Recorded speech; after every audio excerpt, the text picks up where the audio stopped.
କଳାହାଣ୍ଡି ଜିଲ୍ଲାରେ ସାନି ବୋଲି ଗୋଟେ ଛୋଟ ଝିଅଟିଏ ରହୁଥିଲା।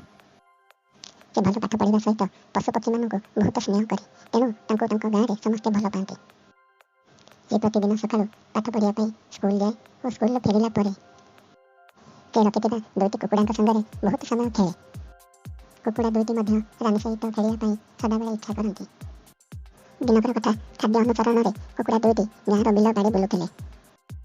ଖାଦ୍ୟ ଅନୁସରଣରେ କୁକୁଡ଼ା ଦୁଇଟି ବୁଲୁ ବୁଲୁ ଅନ୍ୟମନସ୍କରେ ସେ ଜଙ୍ଗଲ ଭିତରକୁ ପଳାଇଲେ। ଜଙ୍ଗଲରେ ଭରପୁର ଖାଦ୍ୟ ମିଳିବାରୁ ସେମାନେ ଅତି ଆନନ୍ଦିତ ହୋଇଗଲେ। କିନ୍ତୁ ଗୋଟେ ବିଲୁଆ ତାଙ୍କ ପଛେ ପଛେ ଆସୁଥିବା ସେମାନେ ଜାଣିପାରିଲେ।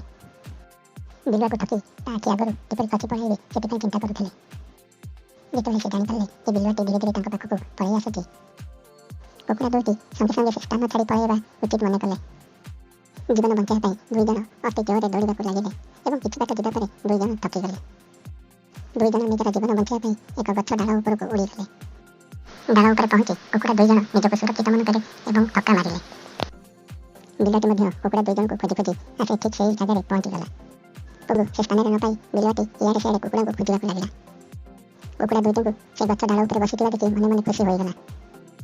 ବିଲୁଆଟି କୁକୁଡ଼ା ଦୁଇଟିଙ୍କୁ ଦେଖି ହସି ହସି କହିଲା, ତମେମାନେ ମୋତେ ଡରିବାର କୌଣସି କାରଣ ନାହିଁ।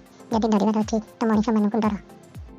କାଲି ଆମ ଜଙ୍ଗଲରେ ବାଘ, ଭାଲୁ, ହାତୀ, ଘୋଡ଼ା, ଠେକୁଆ ସମସ୍ତଙ୍କ ମଧ୍ୟରେ ଏକ ଆଇସ୍କ୍ରିମ୍ ସଭା ହୋଇଥିଲା ଏବଂ ସେଥିରେ ନିଷ୍ପତ୍ତି ହୋଇଛି ଯେ କେହି ଆଉ କାହାକୁ ମାରିବେ ନାହିଁ। ବିଲୁଆର ଏପରି କଥା ଶୁଣି କୁକୁଡ଼ା ଦୁଇଜଣ ଦ୍ୱନ୍ଦ୍ୱରେ ପଡ଼ିଗଲେ। ସାନ କୁକୁଡ଼ାଟି ବଡ଼ କୁକୁଡ଼ା ପାଖକୁ ଆସି କହିଲା, ମୋ ମୁଣ୍ଡରେ ଏକ ଉପାୟ ଅଛି, ତମେ କେବଳ ମୋ କଥାରେ ହଁ ହଁ କହିବ। ସାନ କୁକୁଡ଼ାଟି ବଡ଼ କୁକୁଡ଼ାକୁ କହିଲା, ଦେଖ, ଆମ ଗାଁରୁ ଦୁଇଟି କୁକୁର କେତେ ଜୋରରେ ଏଇ ଆଡ଼କୁ ଦୌଡ଼ି ଦୌଡ଼ି ଆସୁଛନ୍ତି। କୁକୁର ଆସିଲା ଶୁଣି ବିଲୁଆଟି କହିଲା, ହଉ ଭାଇ, ଆଜି ମୋର ସମୟ ବହୁତ ଡେରି ହୋଇଗଲାଣି, ପରେ କେବେ ଖେଳିବା। ଏ କଥା କହି ସେ ଜଙ୍ଗଲ ଭିତରକୁ ଦୌଡ଼ି ପଳାଇଲା।